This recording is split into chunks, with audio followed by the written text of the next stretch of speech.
27 Şubat ve 12 Mayıs deklarasyonlarıyla da artık meselenin barış masasında çözülmesi gerektiği ortaya çıktı. Bu noktada da her iki tarafta önemli adımlar attı Allah için. Ee, Ve bir yere doğru gidiyoruz. Bir yere doğru gidiyoruz. Bir çözüm ihtimali ufukta belirdi açıkçası. Ufukta bu ihtimal belirdi. Ve hepimiz bunun da heyecanını taşıyoruz. Aynı zamanda bunun kaygıları, e, soru işaretleri de ister istemez var. Aslında şu anda çok yok diyemeyiz. Çünkü biz kaç yıldır meclisteyiz? Ben kendi hesabıma 7 yıldır meclisteyim. Biz ne zaman ki Kürt dedik, Kürtçe dedik, barış dedik, yemediğimiz hakaret ve küfür kalmadı. Partimiz de böyle, vekillerimiz de böyle. Şu anda konuşulan sözleri işte dün konuştuğumuz zaman neler neler oluyordu. Şu an en azından normalleşti bunlar. Evet, bir saygı var. Bakın bu neyse hakkaniyet ölçüsünde konuşmak lazım. Yani insanlar artık konuşmaya başladı. Biz de, bu çok önemli, başa kalkmıyoruz. Yani bakın burnumuzdan getirdiniz, bize yapmadınız bırakmadınız, vekilken bizi zindanlara attınız, ne bileyim her türlü hakareti yaptınız. Biz şu anda işte sizin başınıza bunu kakacağız demiyoruz. Aslında onlara diyecek çok lafımız var. Yapıcı davranıyoruz. Bakın hem ben hem tüm arkadaşlarımız yapıcı davranıyor. Madem temiz bir beyaz sayfa açıyorsak eski sayfaların dedikodusunu yapmayalım diyoruz. Aslında söylenecek çok şey var ama oralara girmiyoruz. Kendimiz için, halkımız için, tüm Türkiye, tüm dünya, tüm Orta Doğu için bunu istiyoruz. Çünkü bu topraklarda barıştan başka bir çare yok. Ve adımlar olumlu gidiyor. Belki ağır gidiyor ama bizim gördüğümüz çatışmalı süreçten sonra yeni bir e, siyaset ortamı oluşmaya başladı. Yani bunun bazı görünen ve görünmeyen işaretleri var. Açıkçası her şeyde apaçık, aleni bir şekilde olmuyor. Yani biraz da perde arkasında anlaşma ile ilgili bir takım adımlar da atılıyor. Atılmıyor değil açıkçası. Bunlar bir müddet sonra açıklanıyor. Mesela e, yani İmralı'ya yeni mahpusların gitmesiyle ilgili sürecin uzun bir süre iki taraf tarafından da bilindiğini ama sürecin korunması açısından kamuoyuna açıklanmadığını biliyorum. Bu bir iyi niyet göstergesi. Var, evet, şu an için var. Yani bu ciddiyet ortadan kalksa derim ki olmadı. Ama biz şunu demiyoruz Mehmet Bey. Yani ya işte bir barış süreci oldu, cennete giriyoruz, Türkiye demokratikleşti, hiçbir insan hakları ihlali yok, süper. Öyle bir şey yok. Şu an Türkiye'de ağır insan hakları ihlalleri devam ediyor, antidemokratik uygulamalar, neler neler devam ediyor. Tabii beklenti çok. Ben cezaevlerine gidiyorum çok biliyorsunuz. Oralardaki klasik bir cümleyi size söyleyeyim. Çünkü tabii beklenti var. Oradaki mesela Kürt mahpuslar başta olmak üzere birçok mahpus şunu söylüyor. Evet Ömer Bey, dışarıda bir süreç yürüttüğünüzü duyuyoruz, izliyoruz, görüyoruz ama burada böyle bir süreç yok diyorlar. Bakın ağır bir eleştiri var burada. Yani aynı dayatmalar devam ediyor. Gözlem kurulları, şartlı tahliyelerin verilmemesi ve diğer baskılar devam ediyor şeklinde ifadeler var. Bu üzerinde durulması gereken bir nokta. Hasta mahpusların ve diğerlerinin durumları. E, Halkı arasında ne oluyor? Halkımızı dolaşıyoruz. Her farklı kesimle görüşüyoruz. Yani Kürt halkı büyük bir endişeyle izliyor. Yani şöyle endişeyle derken Kürt halkın %100'ü çözüm istiyor. %99'u bile değil. Herkes, yani her kesimden Kürt büyük bir özlemle çözüm istiyor. Bunu görüyorum çok net. Yani hiç kimse bir maraza çıkarmıyor. Hangi kesimden olursa olsun bu çok değerli bir şey. Bakın bu sefer önceki çözüm sürecine göre herkes ya evet bu sefer başarmalıyız diyor Kürt camiasında. Şu partilisi bu partilisi ayırt etmeden söylüyorum. Ama Kürt halkı da şunu söylüyor. Yani biraz daha hızlı adımlar atılmalı. Mesela evet İmralı ile bir görüşme var ama çok büyük oranda şunu duyuyorum açıkçası.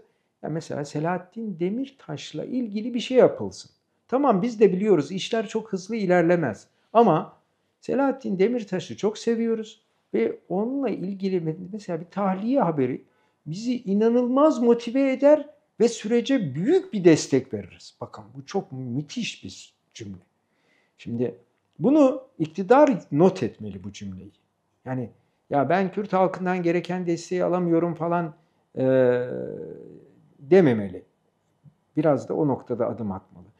Türklere bakarsak benim gördüğüm Türklerde de çok yüksek oranda bir böyle reaksiyon yok olumsuz anlamda. Ya bir bakalım görelim olabilir gibi bir bakış açısı var. Hani bir böyle ya bu kesinlikle işte Erdoğan'ın aldatmacası, Kürtler aldanıyor falan söylentisi de bir miktar var. Ama çok yüksek ve provokatif düzeyde değil. Provokatif düzeyde değil. Ben ilk çözüm sürecinde Marmara Akiller Heyeti Kocaeli'ne geldiğinde hatırlıyorum çok daha büyük bir reaksiyon vardı. O zaman MHP'de, CHP'de karşı çıkıyordu mesela. Şu an bu kesimlerin desteğini görüyoruz. Yani CHP belki biraz daha ikircikli bir yerde ama MHP'nin herhangi bir yetkilisinin olumsuz bir açıklaması yok. Büyük bir şans. Yani bakın bizim nasıl yani birinci çözüm sürecindeki faaliyetlerimizde nasıl burnumuzdan getirdikleri, nasıl bizi zorladıklarını iyi biliyoruz MHP'lilerin. En azından şimdi o yok. CHP de çok büyük tepki gösteriyordu. Şu anda CHP de yani genel olarak bir karşı çıkmıyor. Hani bir bakalım görelim modunda. Bir iki ufak tefek partinin reaksiyonu var. Bu çok önemli bir şans. Yani özetle şunu söyleyeyim. Türkler ve Kürtler arasında olumsuz yüksek bir karşı çıkış yok. Bu çok önemli. Bu çok önemli. Ya siyaset kurumu işi en büyük bir ciddiyetle ele almalı ve e, kendi sorumluluğunu da bilmeli. Yani biz mesela şu an e, provokatif söylemler olmaması gerektiğini konuşuyoruz, söylüyoruz.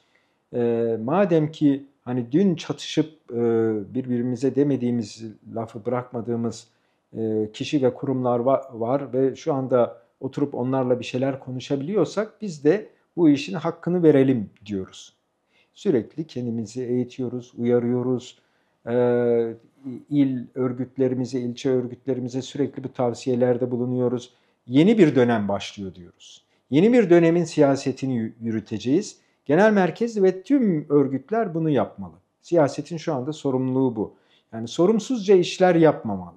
Evet, bize bir el uzatılmışsa bu elin hakkını vermek gerekiyor. Zaten bu çatışmalardan en büyük zararı mazlum insanlar gördü. O yüzden uzatılan bir eli elimizin tersiyle itme şansımız yok bir kere. Yani biz o şansı değerlendiririz. Yani burada bir samimiyetsizlik vardır. O konuda olumsuz gelişme oluyor. O zaman bu konu ayrı. Ama siyaset bu konuda yoğun bir gayret sarf etmeli. Bunu da biz yapıyoruz. Şu an bakın birçok işte STK'lar, çeşitli gruplarla oturup barışı konuşuyoruz. Efendim ev ziyaretleri planlarımız var, parti ziyaretleri planlarımız var ve olumlu bir havayı estirmeye çalışıyoruz. Farklı partilerle bunu konuştuk, farklı kesimlerle konuştuk, konuşmaya devam edeceğiz ve geçtiğimiz gün mesela bir KHK buluşması yaptı parti. Orada şunu dedi, bu çok önemli bakın. Yani Kürt meselesinde mecliste kurulacak komisyonun aslında ifa edeceği bir başka iş de KHK sorununu ortadan kaldırmak. Çünkü Türkiye'deki tüm antidemokratik meselelere yönelik bir gayretimiz olacak. Bu insanların sürece destek vermesini arttırıyor. Yani hani diyelim Kürt meselesinden muzdarip olmayan başka mağdurlar da var bu ülkede. Ama onlar belki soru işaretiyle bakıyor. Yani acaba bu mesele bizim de sorunumuzu çözecek mi? Siyaset kurumu onlara da bir el uzatmalı. Zaten yani Türkiye'deki antidemokratik uygulamaların en büyük nedeni Kürt meselesi. Çünkü yani devletin çok büyük bir güvenlik kaygısı Kürt meselesi ve bundan dolayı ipleri geriyor. Hukuk devleti yerine güvenlik devleti ve işte terörle mücadele kanunları, acayip abartılı kanunlar. Bundan herkes mağdur oluyor. Şimdi bakın, irtibat diyor, iltisak diyor. Yani insanların hiç alakası olmayan şeylerden dolayı ağır cezalar yediğini görüyoruz. Şimdi bundan mesela CHP diyordu ki ya bu konular bana değmez herhalde. Şu anda CHP'ye de değiyor. Yani bakın, Kürt meselesindeki bu tür antidemokratik uygulamaların değmeyeceği yer yok. Şöyle bir dayatma yapılıyor. Ya illa işte PKK silahı bırakacak. Mümkün değil. Son silah bırakılınca biz komisyon kurarız. Öyle görüşürüz. Ya git kardeşim. Ama sonra bir geri adım attılar. Tamam, gelin bir komisyon meselesini konuşalım demeye başladı. Bu da bakın önemli. Meclis Başkanı Sayın Numan Kurtulmuş parti başkanlarını çağırdı. Dedi ki gelin bu komisyon meselesini bir konuşalım. Bakın, bu çok önemli bir adım.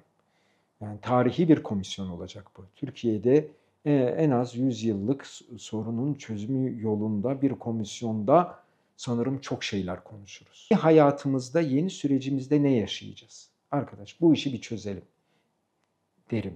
Şu anda yeni süreçte de bunun olduğunu görüyorum. Belki eskiye yönelik araştırmalar yapılmaz mı? Yapılabilir ama öncelik verilmemiş. Evet, ben öyle görüyorum. Yani çünkü geçmişle uğraşınca yeni bir şeyle uğraşamıyorsunuz. Yani önceki çözüm süreci biliyorsunuz 2,5 yıl sürdü. İlk baştan iyi gidiyordu. Sonra bir kesintiye uğradı ve sonrasında da bir iyice çıkmaz sokağa girdi ve bitti. Şimdi biz açıkçası böyle olmamasını sağlamak zorundayız. Şimdi bunda da başarısız olup sonra üçüncüye soyunduğumuz zaman kimse yanımızda kalmaz. Kimse inanmaz. Zaten şu anda ilkinden dolayı İnanmayan çok kişi var. Gerek Türkler gerek Kürtler arasında. Var yani. Ama bu çok yüksek bir böyle dozda değil. Yani büyük bir yaygara şeklinde değil. Kürt halkına gidip sorduğunda endişelerini söylüyor. Türk halkına gittiğinde endişelerini söylüyor ama yüksek oranda ben buna karşı çıkıyorum, olmasın böyle bir süreç diye bağıran çağıran yok. Yani e, böyle önemli soru işaretleri koyuyor. O yüzden ben yani bu geçmiş meselesinin şu anda ön planda olmadığını görüyorum ve bunu da destekliyorum. Yani e, benim derdim çözüm yani. Sonuçta olan olmuş. Evet, yani bir takım belki mahkemeler kurulacak. Yani her şeyin adaletini de bu dünyada bulamayabiliriz. Yani hakkında muhafazakar kesim de çok olumsuz düşünmüyor Allah için. Ya zaten muhafazakar camia yani sonuçta bu işe bir din kardeşliği şeklinde bakıyor. Böyle bir önemli avantajı var aslında Kürt meselesinin diğer coğrafyalara göre. Yani diyelim ki farklı dinlerdeki etnik ayrımcılıkların çözümü daha zor olur. Ama aynı dindeki etnik ayrımcılıkların çözümü kolaylaşabilir. Şimdi evet, Kürt meselesinin temeli din değildir. Kürtlere yönelik bir ayrımcılıktır. Çok net. Ama bunun çözümünde din yardımcı olur. Kolaylaştırıcıdır. Bakın, Güney Afrika çözüm süreçlerini okudum uzun uzun. Orada şunu gördüm. Devlet çözüme gerçekten niyetlendiği zaman iki şey yapmış. Birincisi, din adamlarını kullanmış. Onlara demiş ki barışa inanmayanlara barışı anlatın. Ve çok etkili olmuş. Desmond Tutu'lar falan. İkincisi, özel PR şirketleri ile anlaşmış. Ben bu işi yapamıyorum. Barış'ın PR'ını yapamıyorum. Siz barışı pazarlayın demiş. Çok net, somut iki iş yapmış. Ve çok başarılı olmuş. Bizden çok daha zor bir toplumda. Yani orada çünkü biliyorsunuz tamamen sert bir ırkçılık vardı. Bizde yine o kadar değildir. Yani hani tamam, ayrımcılık, milliyetçilikler, şu bu falan vardır ama yani bir siyah beyaz ayrımı şeklinde, ne bileyim çok büyük toplumsal katliamlar şeklinde de o olmamıştır. Buna rağmen onlar çözümü bulmuş. Biz hayda hayda bulabiliriz. O yüzden muhafazakar camianın ben buradaki tavrını pek olumsuz görmüyorum. Olumlu görüyorum, kolaylaştırıcı görüyorum. Yani hani yapsınlar bir şey. Tabii canım yani hepimiz din kardeşiyiz. Tabii ki çözüm bulmak lazım. Ümmeti Muhammed kardeşlikte birleşsin laflarını duyuyorum mesela. Bunlar güzel. Yani bunu ne bileyim Edirne'deki Türk de söylüyor. Hani Türk dindar da söylüyor. Camideki yani işte ona bir din kardeşliği, işte ırkçılığın kötü olduğu şu bu anlatıldığı zaman e, hani evet diyor falan. Aslında e, işte devlet yıllardır dinle Türk milliyetçiliğini o kadar yoğurmuş ki aslında çok daha erkenden e, Kürt meselesinde eşitlikçi ve adil bir yerde olması gerekiyordu Türk dindarların. Fakat böyle bir devlet öğretisi Türklükle din çorba haline getirilmiş ve bu yüzden yıllardır bu konuya böyle yabancı bakan, ürkerek bakan bir Türk dindarlar topluluğu vardı. Fakat şu anda bir de bunu başlatanın Erdoğan, Bahçeli olması çok önemli. Çünkü bu büyük bir avantaj. İşte milliyetçi ve muhafazakar camia o yüzden çok soğuk bakmıyor. Benim gördüğüm kadarıyla da eğer ki başarıyla yürütülürse olumsuz bakmıyor. Toplum kuruluşları aslında son derece önemli bir rol oynamalı. İlk süreçte de mesele iki tarafa indirgendi. Yani devlet peki görüşecek, anlaşırsa anlaşır. Yani böyle olmaz. Çok aktörlü olmalı. Tamam sonuçta iki taraf el sıkışır değil mi? O öyledir. Ama e, destek anlamında roller, görevler vermek lazım. Ey sivil toplum sen şunu yap, bunu yap e, demeli. Tahrik eden bir dilden uzak durmak lazım. Biz bize düşeni yapmaya çalışıyoruz. Az evvel söyledim ya. Aslında içimiz o kadar dolu ki. Yani e, ya barış dediğimiz için, hak hukuk dediğimiz için başımıza gelmeyen kalmadı. Şunu diyebiliriz yani her gün başa kalkabiliriz. Hakkımızdır da. Ama yapmıyoruz. Bakın böyle bir dil kullanmıyoruz. Yapıcı bir dil kullanıyoruz. O halde yani habire böyle ben seni yendim, işte terör bitmiştir, şöyle olacak, böyle olacak gibi bir dil incitici bir dildir. Çünkü burada büyük acılar vardır ve şu anda ister istemez bir karşılıklı mutabakat vardır. Yani sen şimdi düne kadar terörist başı, bu işte terör örgütünün yerleri falan dediğin yerlerle temas kuruyorsun. Bu tabii kabul edilecek bir durum değil. Çünkü herkes bir el uzatmış ve sonuçta artık e, kimsenin ölmemesi lazım. Bakın askerin de gerillanın da açıkçası. Biz bunu yıllardır söylüyoruz. Ya arkadaş bakın bir çözüm yolunda gayret sarf ederken herkes birbirine el uzatsın. Daha bundan sonraki ölümler çok boşunadır yani. Çok üzücüdür. Bir çözüm yolunda gayret sarf ediyoruz. Çok kolay demiyoruz. Evet, zordur ama herkes dişini sıkmalı. En ufak olumsuzlukta çark edelim demiyoruz. Bakın. Ama herkes birbirine de saygı duyuyor.